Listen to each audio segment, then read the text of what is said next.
Do sit down. We're just about to have some tea. Ladies and gentlemen, please do not panic, but scream.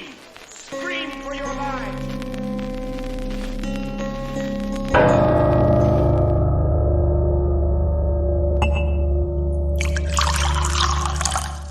Hello weirdos, the kettle's boiled. Welcome to Tea for Terror, where we take a favourite horror movie and dissect it over a nice cup of tea. I'm your host, Andrew Graves, and my guest today is here to tell us that crosses and holy water don't do dick, so we can all forget what we've seen in the movies. Welcome, Emma Dark. Hello, thanks for having me on. It's all right, it's all right. How are you doing? Yeah, not bad at all, thank you. I spent quite a lot of time prepping for this today as well.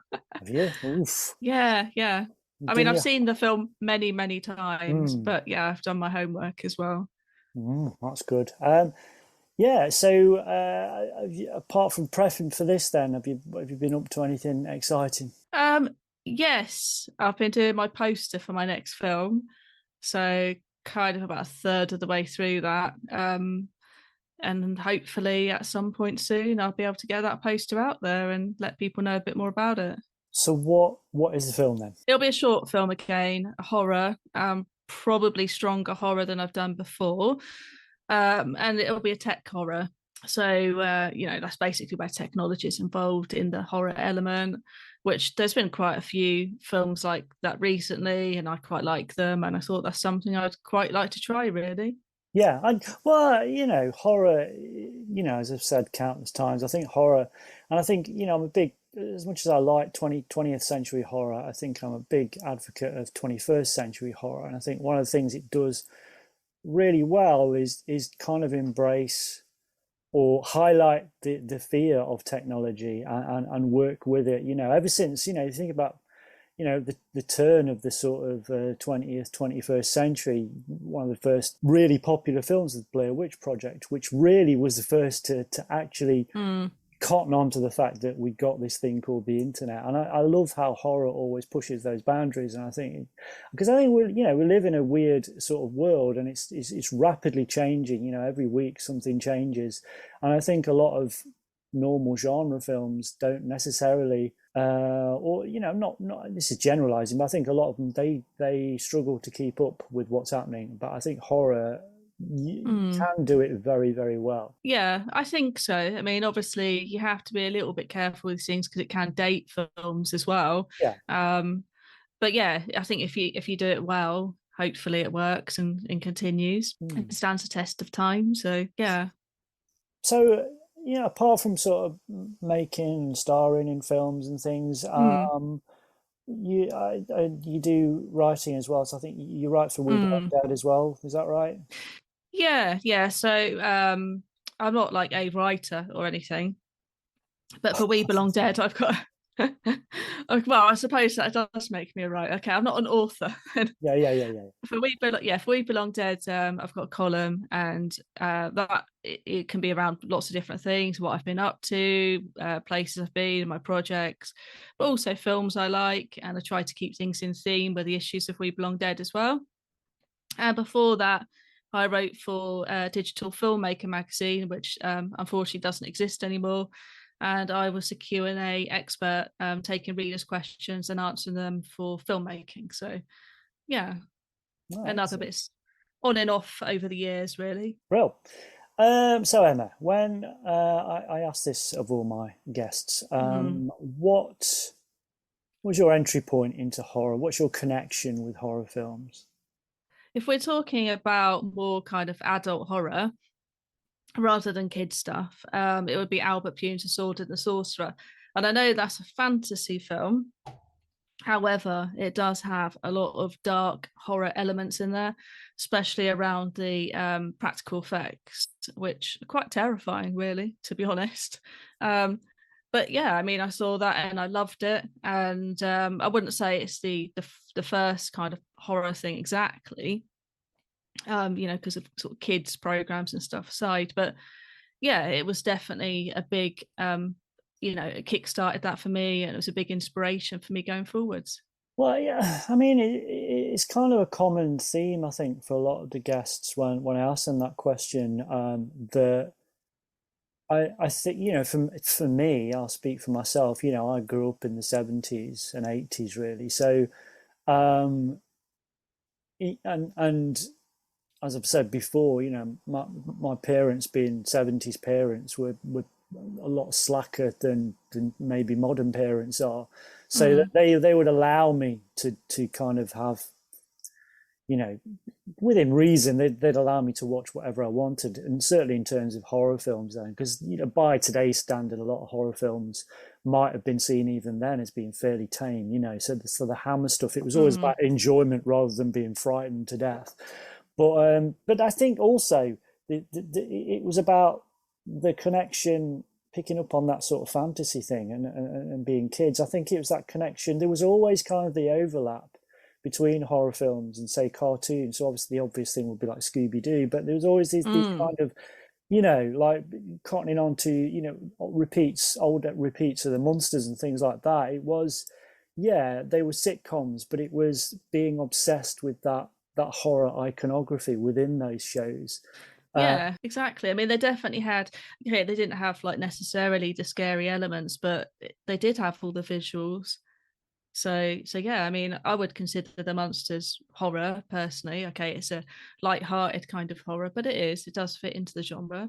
yeah, I mean, Adam's Family. I think people kind of, because they went out around the same time, and people kind of equate Mm, them as being the same sort of thing, and they kind of are. But I think the mm, Monsters was always much more family friendly. I think, even though they mm-hmm. were more obvious in the horror iconography, which obviously linked back to sort of universal horror Yeah, films. Adam's Family was genuinely perverse. It felt, they were certainly getting away with stuff they shouldn't have been getting away with. It was, very yeah, sexual and very perverse, I think. So I think they were kind of different shows, and they were coming from different places, but they were both yeah. brilliant. I loved them both. So any other things? I mean, any kind of key memories in terms of, horror films you Mm. particularly connected with, perhaps when you were younger, or during your formative years? Um, well, yeah, I mean, to be honest, I didn't start watching most horror stuff until I was a teenager, sort of around 13, 14.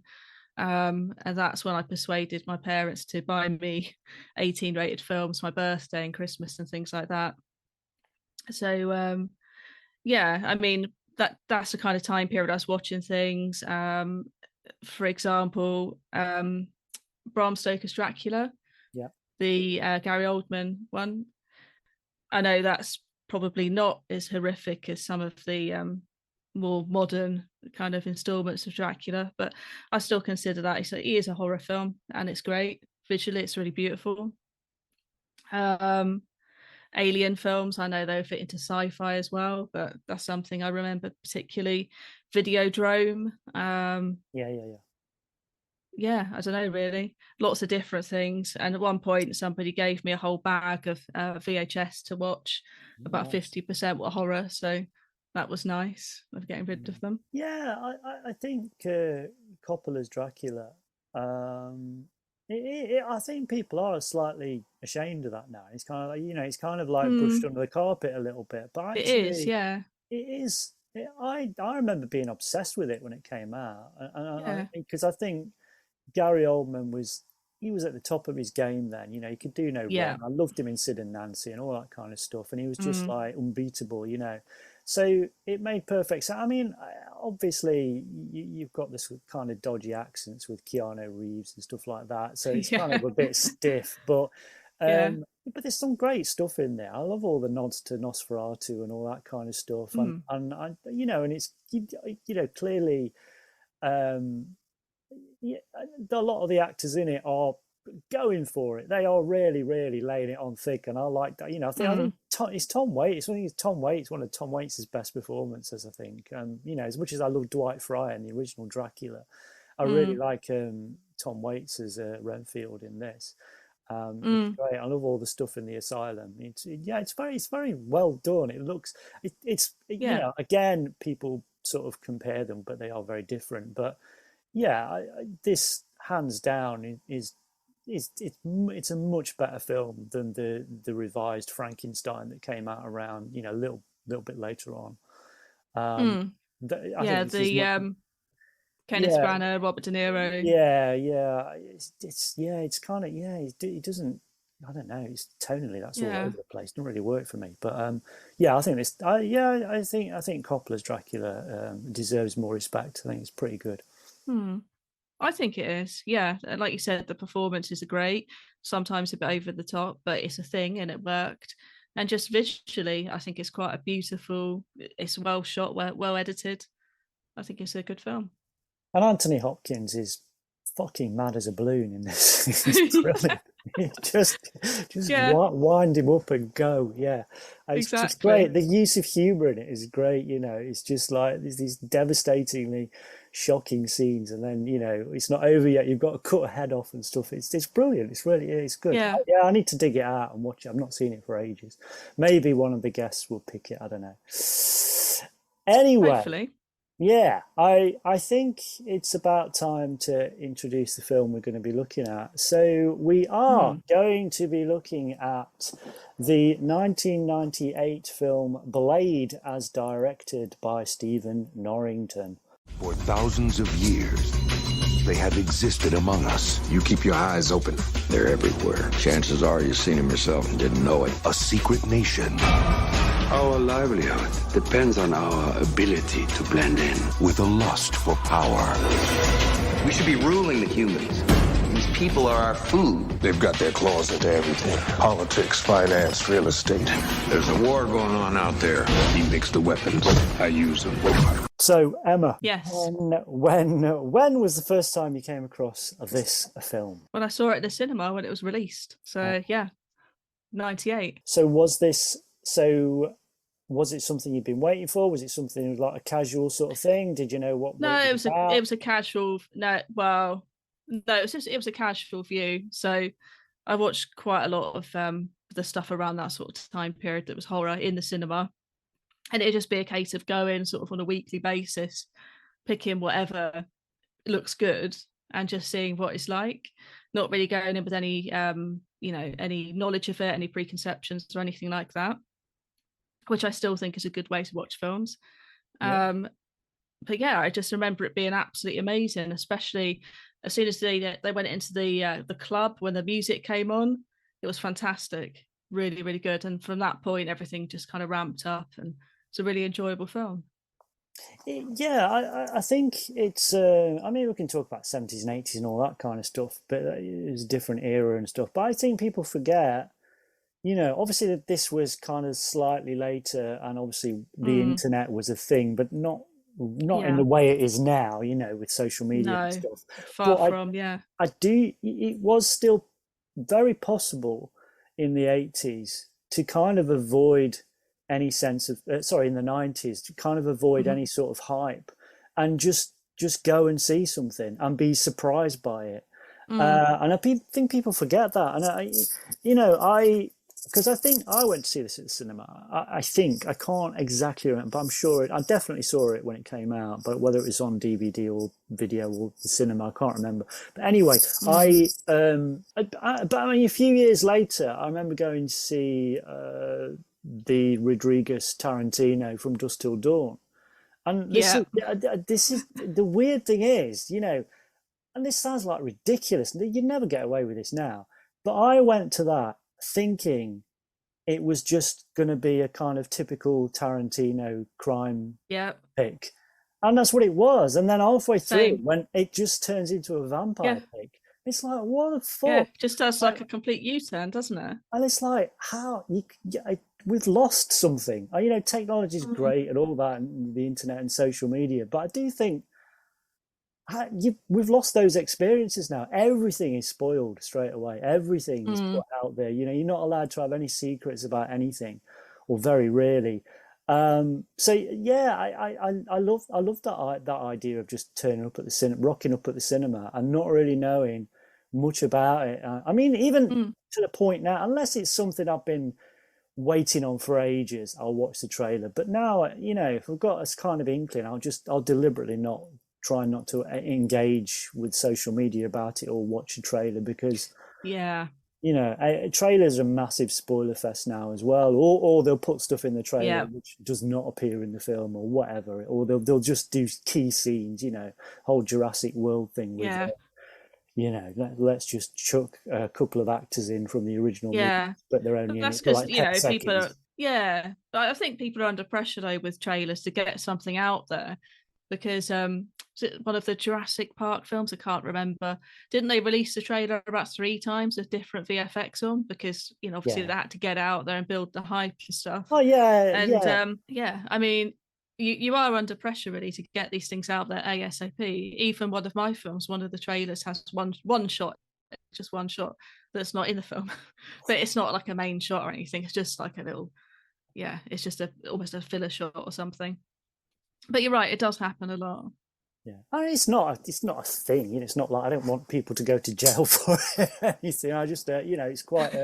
It's. I think it's just an interesting phenomenon. It's kind of. I appreciate it because you know a lot of times, it's not the director or the producer that are putting the trailer together. It's just some guy who they brought in to do a trailer, and they're just going to try and sell as best they can. You know. Yeah. You'll have a different person editing and grading the trailer. I think it's Get Out. If I remember rightly, you can find it if you just do a Google search. You can find online the color grade for the trailer is completely different to the color grade for the film, and that was just something I noticed and found online. I was on a whole article about it, but I'm sure this happens all the time as well. Yeah. You know, the color grade can really set the tone of a film as well. Yeah, he can definitely. Yes. I mean, yeah. So you said so. It's kind of it won you over straight away. But what was it in particular that kind of what is it about this film? Do you think? Because I agree. I think you know, having rewatched it again the other day, it never stops. It doesn't. It's full on action. The moment it starts, it doesn't stop. There's not 1 second of this film wasted. I don't think it's just really well done. Yeah, I mean, I think it's a great film in many ways. Obviously, the action is amazing. Wesley Snipes, martial arts are amazing. Vampires, obviously, are cool. I've done vampire films and acted in vampire things. I'm not vampire obsessed though. Just put that one out there.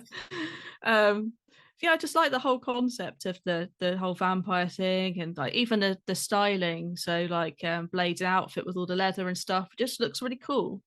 He looks really cool, you know, and he's not really a hero. He's an anti-hero, so that adds a cool element as well. So you haven't got something, you know, he's not always good. I just think it's just a really exciting, fun film, and there's a lot of plot behind it as well. You know, a lot of backstory you can go into. So yeah, I mean, it's not really. You know, I think we've come to because I mean, obviously, Blade, the character, he kind of leapt from the pages of Tomb of Dracula, which was a 70s comic from Marvel. But this film, this was obviously before the MCU and anything like that. Yeah. I mean, it really, you know, I think, whether this happens, I could imagine, you know, kids being into the MCU and maybe digging out other Marvel stuff and coming across this, and hopefully they are blown away by it. But this is not your typical Marvel film, and to me, this is about as far away from the MCU as you can get. I mean, I think there's certain MCU films are quite entertaining. You know, I'm not a Scorsese about them. They do what they do, you know. But I think this film has got balls, really has. You know, it doesn't hold back. And I think, like you said, it's relentless. It's, you know, it just goes at it. You know, it really does. You know, to pardon the pun, it really does sink its fangs into the whole thing. And I think it really does. Yeah. And you know, just getting back to what you said, the opening scene is fucking brilliant. I would say. I mean, as kind of vampire disco stroke club scenes. I would say it's probably it comes in second to The Hunger, I think, but it's a very, very fucking close second, because it's that opening scene is fantastic. It's brilliantly done. It really is. It really is. It's a great scene. This, just sprinkler system full of blood is just fucking great. I love it. It's exactly. And it really lays out its, and the thing is, I think what you have with a lot of kind of action films now is that there is this sense of, you have this fantastic opening scene, and then everything cools down for a bit, and then we might have some more action set pieces later. It just doesn't fucking stop. It really, and it does it in. And it's not like a 2.5 hour film either, which you get with a lot of modern blockbusters. It's in and out, it's done, and they don't waste any time. Yeah, so I mean, what other than the sort of opening scene? I mean, there's plenty to choose from in this. You're spoiled for choice. But is there any other key scenes you would really rate? I do like the you posted it up the other day, the whole scene with Pearl, the sort of library keeper. That's brilliant. And that's brilliant, yeah. And again, visually, it's great. And why is he so large? We don't really know. But I love that whole thing with using the UV light on him, and it's just not the kind of vampire you're expecting, is he really? So no. I mean, yeah. I mean, I was thinking the other day actually. Because obviously, like I said, this is a Marvel film, but it's not a Marvel. It's nothing to do. It's nothing to do with the MCU. No. It doesn't have that feel. And I don't think, if I remember rightly, because I couldn't find out about this today, but I did read in the past that Marvel didn't particularly like it once they saw it. So no, well, one of the reasons that the kind of MCU formed was this idea that they'd had. I mean, Blade is kind of one of the exceptions where it was really good, but I mean, now the things have changed, so it's DC that tend to be struggling, and Marvel is kind of top of their game, if you like, that kind of thing. But back then, DC adaptations tended to be more successful, and Marvel was seen as a bit of a kind of poor relation, really, because they'd had a lot of crappy, well, just low budget stuff. I remember in the 90s there being like TV, like a Captain America TV movie, which was dog was that shit, the Albert Pune one? Oh yeah, it's where he's got he's got rubber ears. Because instead of building a mask where his actual ears were sticking out, they just thought, "Oh fuck it, we'll put rubber ears on the outside." Wow, I've not noticed that. It's not great. And then obviously there's the Corman Fantastic Four, which they just buried. It's never officially been released. So I think so. The MCU was kind of formed so that Marvel. They took complete control, so it became like a filmmaking wing of the whole company, and obviously it's been bought by Disney and all that. But so this is a very different kind of thing, and I think if you're going to compare, I kind of see it more as a horror film, but if you are going to look at it as a comic book kind of adaptation, it's got more in common with something like The Boys. I don't know if you've come across The Boys or you've seen The Boys. I mean, I'm not big into comics and stuff, really. I mean, there's a series on Amazon Prime. They've adapted the comics into a series. I'd really recommend it. It's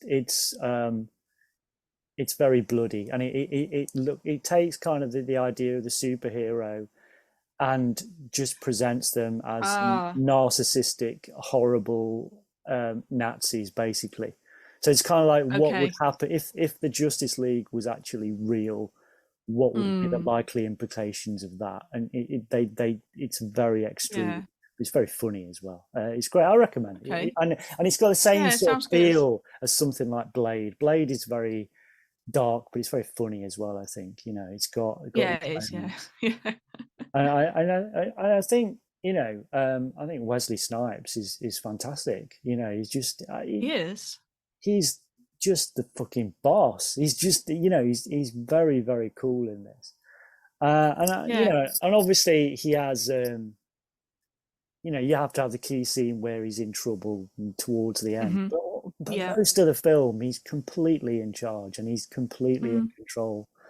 And you know, poor old Quinn, who keeps getting his arms cut off. Yeah. Brilliant. Yeah. Have you seen just going off a bit of a tangent? Have you seen Renfield? No, but I haven't. I've seen the trailer for that, and I thought it looked very good. So it is, you know, yeah, it's kind of on my list. Yeah, it's got faults. There's this whole kind of central kind of story with Aquafina, which is a bit kind of formulaic, if you like. But however, it's got a real kind of Robert Rodriguez vibe, really over the top violence and sort of action. It's really worth seeing. It again, it's kind of got a similar vibe to Blade in a lot of ways, in that it's, you know, it goes about as far as it can do with the violence and the sort of you know, the camera is literally spattered with blood in places. It's great. Yeah, so I'd really recommend it, you know. And the nods back to sort of the original Lugosi Dracula is great as well. They kind of superimpose Nicolas Cage onto Lugosi and stuff. It really works. It's good sort of horror film stuff, you know. It's good for horror films. And it deserved to do a lot better than it did. It's really, I think it's a pity that it didn't do as well as it could have done at the box office, because I think there was real potential there. They could have opened it up into a bit of a little enclave of new horror, I think, but I don't think that's going to happen now. It's a shame. Yeah, it does look great though. I remember when the first sort of BTS stills with Nicolas Cage came out though, and obviously, you know, for films, if you're going to grade it darker, you go brighter on your costuming, etc. And people were not very kind about his costuming because they thought it looked over the top, a bit comedy, etc. But yeah, I mean, it really came together in the trailer. So I don't know if that influenced people. If they thought it was a different kind of film than it was going to be. Not sure. Well, I don't know.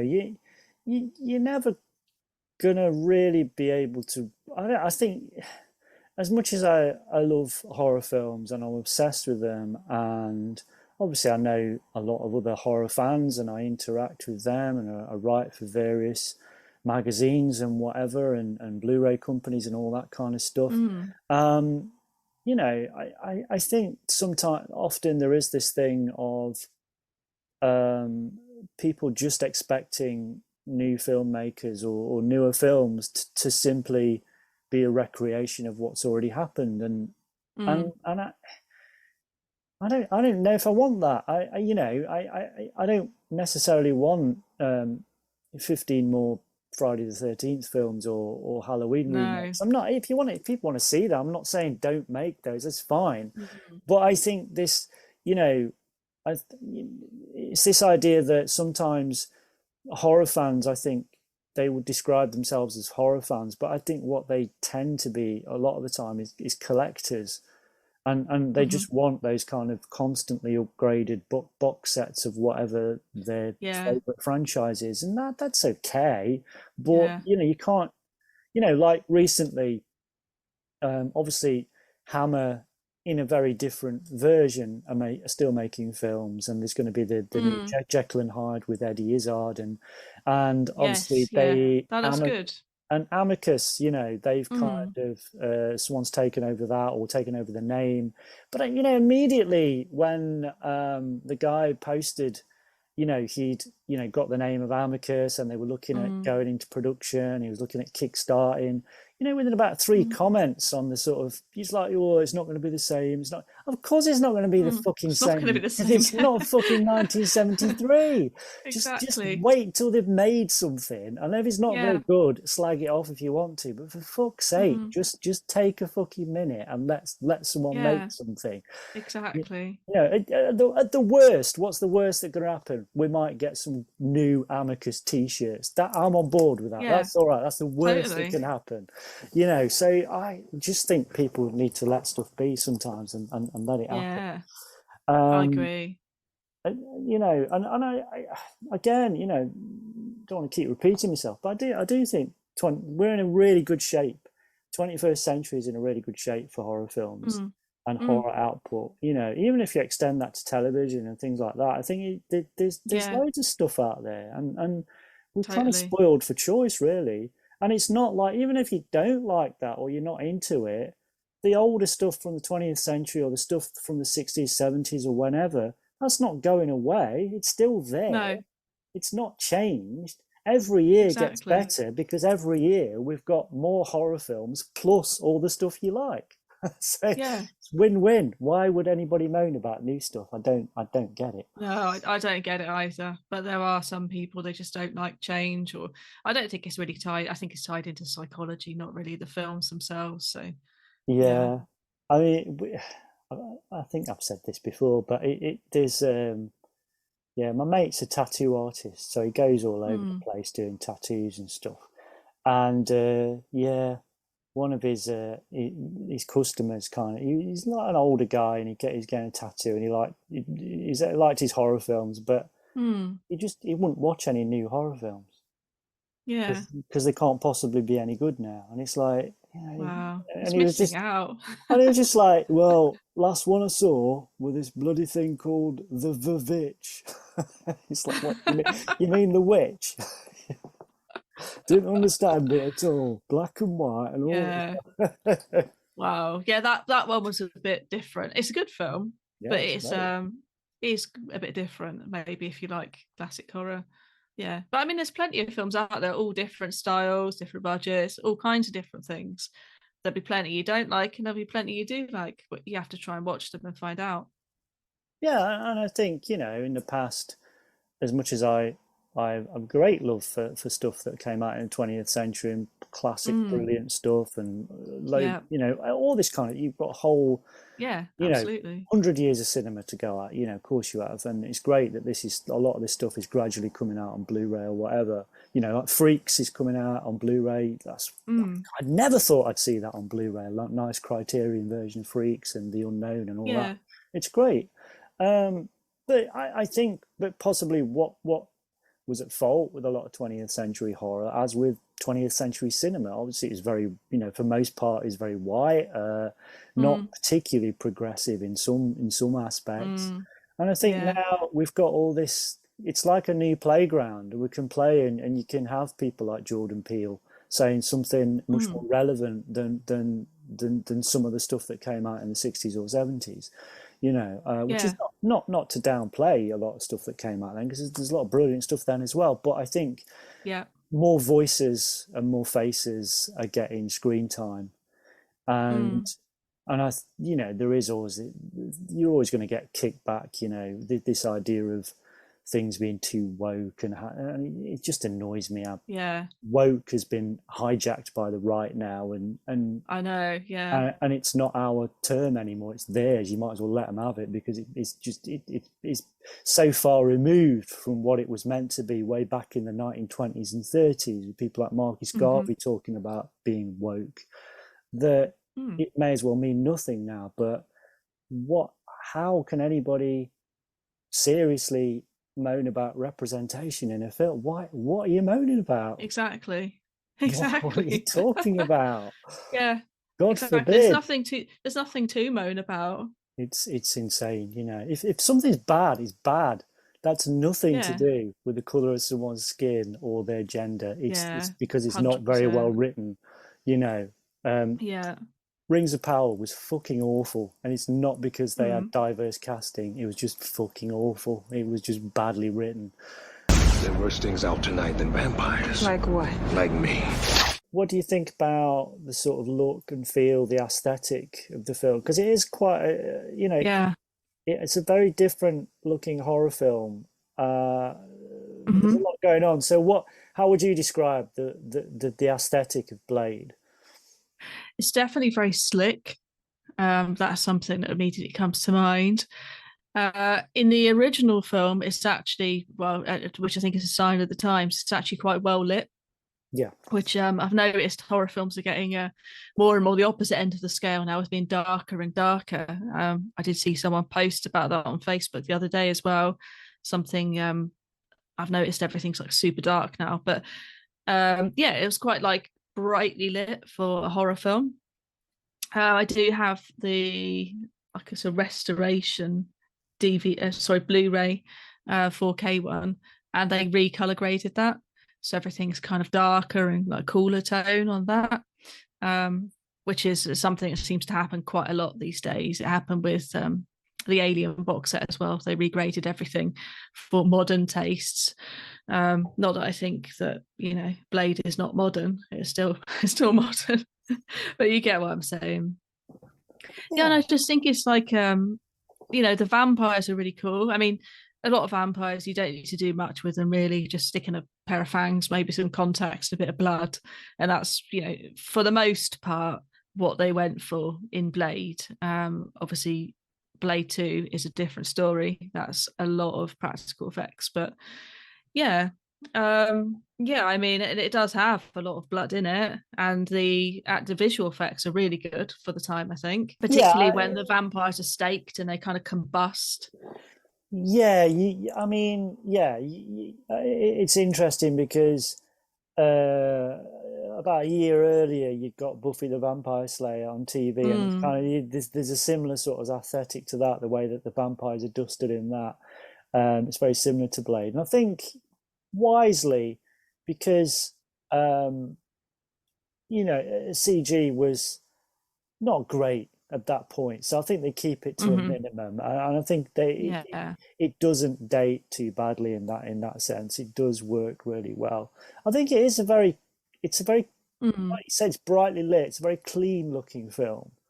It doesn't have the kind of obviously it's not got the, because it's a different film, it's not got the grottiness of something like Texas Chainsaw Massacre, because, you know, it's a different vibe. Oh, no. But it's still, but to say it's clean is not to suggest that it's not without impact. It still works. It's still really good for what it is. It's a very, very bloody comic book film, you know. It works in that, you know, it's kind of I guess, even though it's got no connection with the MCU, it's kind of it, you know, around the same time you also had the X-Men films, and I think the costume is very sort of similar to that aesthetic, you know, the sort of the leather and all that kind of stuff. Obviously it's much bloodier, and it's a different sort of feel, but it feels more like it belongs in that universe rather than anything we've got now in terms of Marvel. I think so. I watched Morbius recently, and I don't think it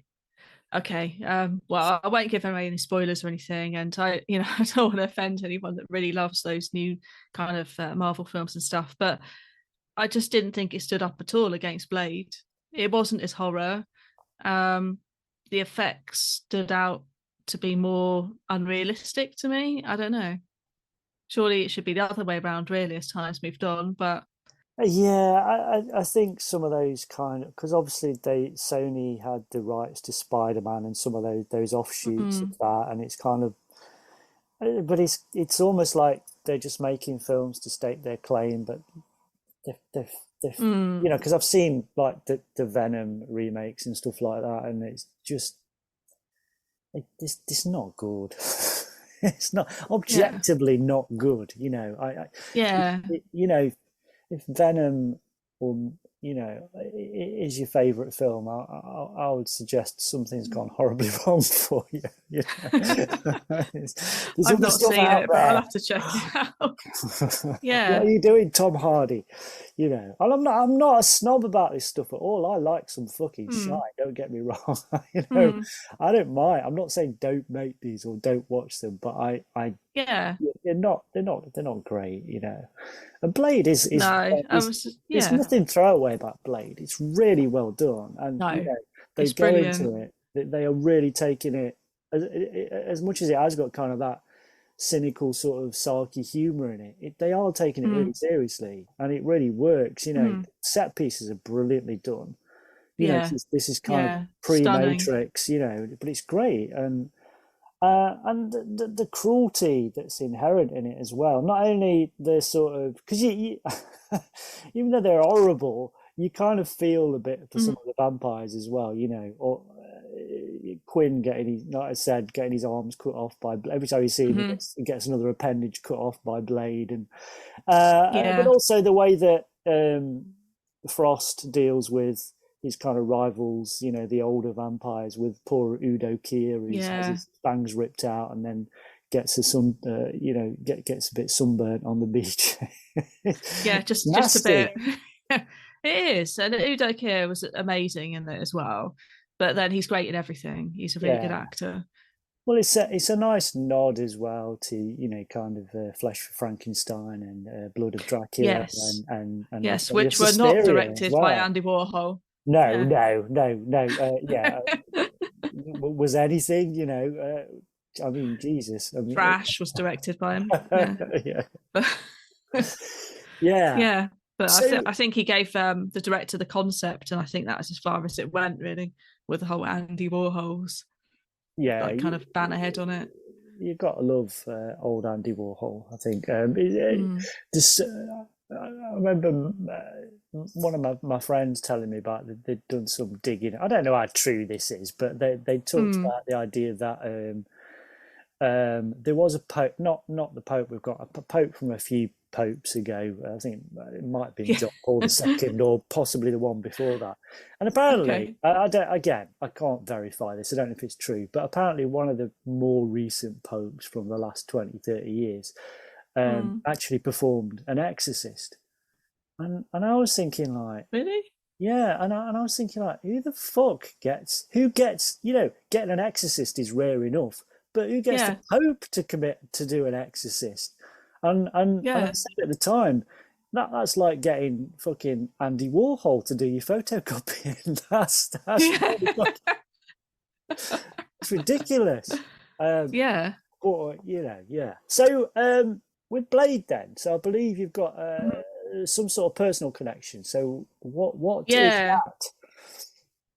Yeah, so I basically, you know, like I said, I have watched the film about 1 million times, but I had a look again today on IMDb just to see if there's any other trivia or anything that we could cover in this episode.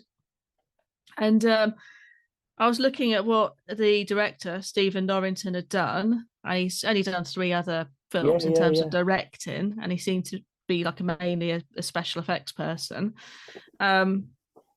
But I tapped through and looked on my IMDb Pro, and it said it comes up with shared connections of things, you know, your films with this person. And it said, so basically Roy Scammell, who was my fight coordinator for season 8, he was a famous Hollywood stuntman. Unfortunately, he passed away in 2021. It's very sad. But it came up saying he worked with Stephen Norrington on Greystoke, The Legend of Tarzan. Oh, so yeah, bit of a 6 degrees of separation. Yeah. Somehow they always lead back to not Emma not Dark. that random, but well, yeah, exactly. Yeah, all roads lead down the dark road. There you go. Well, you get to my age, all roads lead to fucking Marks and Spencer. Oh dear. Well, as long as it's for Marks and Spencer food, they've got some nice food. Well, I don't know. I quite like the socks. I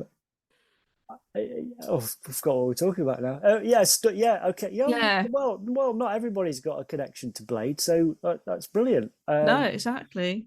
Yeah. What about then? Because obviously, you know, we talked about cast. Obviously, Wesley Snipes is cool as fuck in this, and then we've got we talked about Udo Kier, but I think Chris Christopherson is great as well in this. I think he's really good as Whistler. Absolutely brilliant. Yeah, he looks the part, he acts the part. He's amazing. He's just I mean, like, he's just so grizzled and Wesley Snipes. Yeah, I was going to say. I mean, obviously he's got the leg injury. I think that's from the first one, isn't it? But he's quite like a buff guy. I mean, like if he didn't have the injury, he could be kind of fighting people with Blade. He sort of looks, you know, he's sort of definitely the person that Blade needed to bring him up in the film, for sure. Yeah, I just think he's great, and the whole backstory that he's got, and it's quite tragic. Yeah, because I think obviously Chris Christopherson, as a person, fucking hell. Yeah, I bet he had some tales to tell. Jesus, working with Johnny Cash and all Yeah, that, and everything, and then having this kind of burgeoning film career and all this stuff, and you just think, God, what a fascinating guy he would have been, and I think it really shows in this. I think it's great because, like you said, he is quite buff, but not to the point where it's ridiculous. Yeah. He looks like someone who's Yeah. fucking lived. Yeah, exactly. They are a bit ragged around the edges, but he's still got this twinkle in his eye and decent sort of biceps. He's great. I think he's fantastic in this. I think he's perfect. It's perfect casting for it. I didn't look into this. I completely forgot, but I was going to look to see if anybody else, who else had been considered before, if anybody else, or whether he was kind of just a bit of a shoo-in, because it does feel like, I can't imagine anybody else in that role doing this. And I think it's really nice, even though the relationship on screen is meant to be fairly aloof. They get the job done and they get on with it. It's just really nice. We see how much they love each other, but it's not done in your classic sort of MCU way where we have to have a big speech and it's all kind of overly emotional. It's just, these two guys that have got a bond and a shared mission, and they need each other, and it's great. I think it really works. It's a good relationship without being. They don't over egg the cake. It's just a touching sort of relationship, really. Yeah, it is, and it does get explored a bit more in the other films as well. But it basically is like his son, isn't he? Blade is like Whistler's son to him. Yeah. Even though they're not very emotional with each other, but that is their relationship really as well. So what about where do you think this? I know you said you weren't vampire obsessed, but where do you think this kind of comes in the whole sort of pantheon of vampire films, and what other vampire films would you note as being sort of good or interesting? Yeah, good for different reasons. Another one kind of in the same vein of this is Daybreakers. Yeah, it's another sort of actiony vampire film. Again, that's really underrated. I really like that. Yeah, it's very good, I think. Yeah, I think it's brilliant. And 30 Days of Night, but not so much the feature films. There's like a little web series, you can find it on YouTube, I think, called Blood Trails. And if you watch those, they're really, really short. Yeah. I can't remember. I think they're 1 minute each episode. But they're so cool. They're really well shot. It's a really cool story.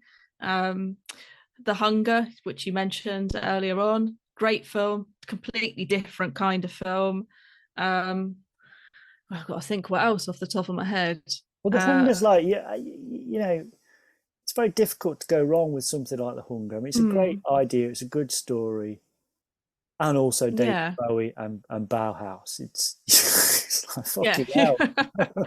Okay. Exactly. Yeah, it's pretty amazing. Yeah, and I'll say Dracula 2000 as well. I do quite like that film. I know that's not everyone's cup of tea. Also, here's a little gem for you, which not many people have probably seen. There's a film called Demon Under Glass, which is also just known simply as Vampire. Oh, and I found it for £1 in one of these bargain bin things in a shop. Can't remember which one, a supermarket, might have been Poundland, not sure. But it's kind of, again, like Blade, it's very brightly shot. It's also quite low budget and it's an indie film. I think it might be based on a book, not 100%. But the story is really cool and it's really worth watching.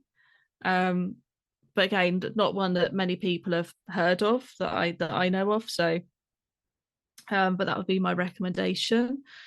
Trying to think what else. Nosferatu 1979, Vampire in Venice, which is a follow-up.